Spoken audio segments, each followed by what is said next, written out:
I'm sure you've heard it a million times now, but the MCU is not what it used to be.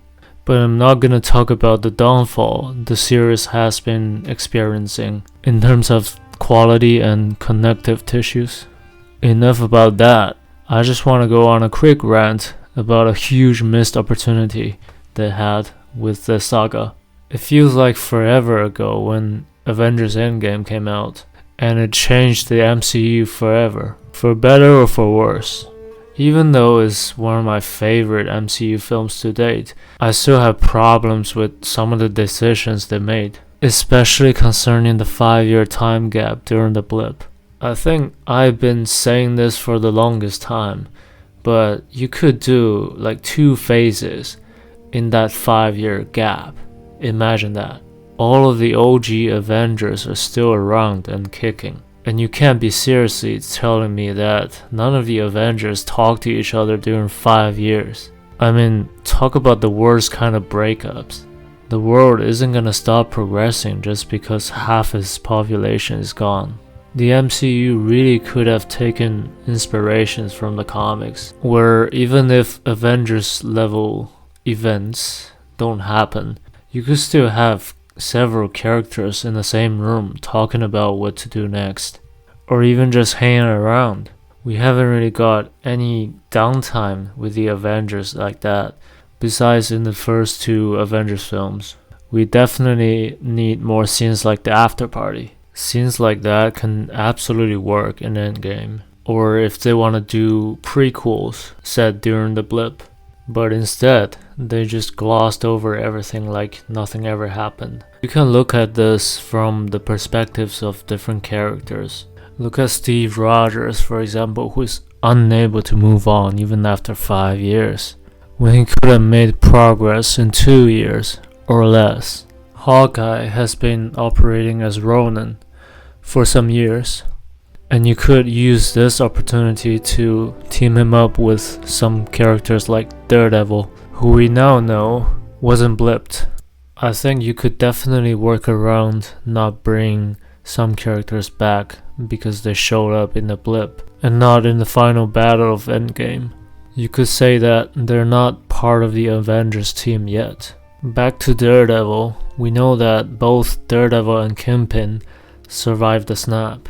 Maybe Daredevil is just trying to live a peaceful life, but something tells me that the crime rate only goes up when half of the population is gone. And it's probably because nobody was there to keep in check of those criminals. During this time, Fisk was getting stronger too. He might have taken some super soldier serum, who knows. As seen in Echo, Fisk is able to rip the car door with his bare hands, something I don't think the Netflix seasons have shown him capable of, even after decapitating the Russian guy with the car door. He's also expanded his criminal empire to Tracksuit Mafia, which is a little bit cartoonish for Fisk to have. I guess there's a staff shortage for intelligent criminals in his crew too. And when crimes call, heroes gotta answer. I don't think Ronan is the only hero who helped out during the blip. What about Tony Stark? How about that wedding he invited Wong over? You're invited to my wedding. So I'm assuming that shortly after the events of Infinity War and the beginning of Endgame, Tony Stark had a baby with Pepper Potts.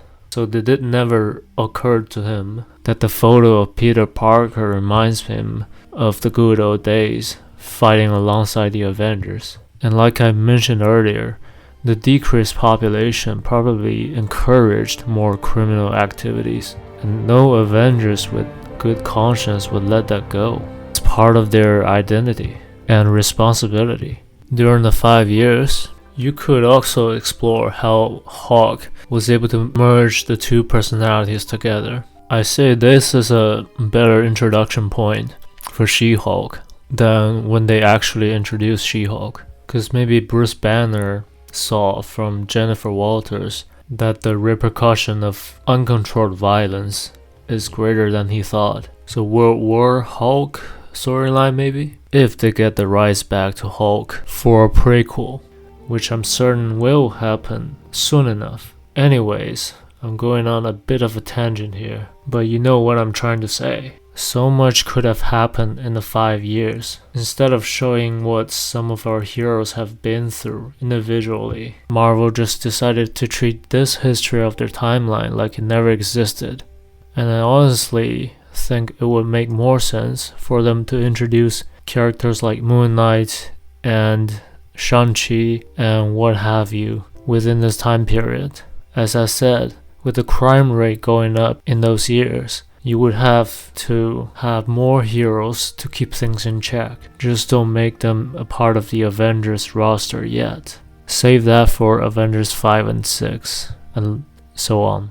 That way you also get a better sense of direction with where the universe is currently going. You build it up one step at a time.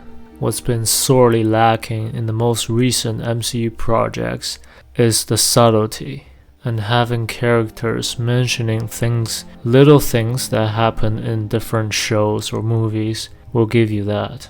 And by exploring the 5 years, we could definitely get more screen time of the other Avengers other than Tony Stark, because in the MCU leading up to Phase 3, it's been mostly Tony Stark's story. We have seen so little of Captain America, Hulk, or even Thor. It's like with a relationship or friendship, right? We only get to know that person better when we see them. But I think that's enough rambling for now. If you've enjoyed my take, be sure to like this one and have a good one.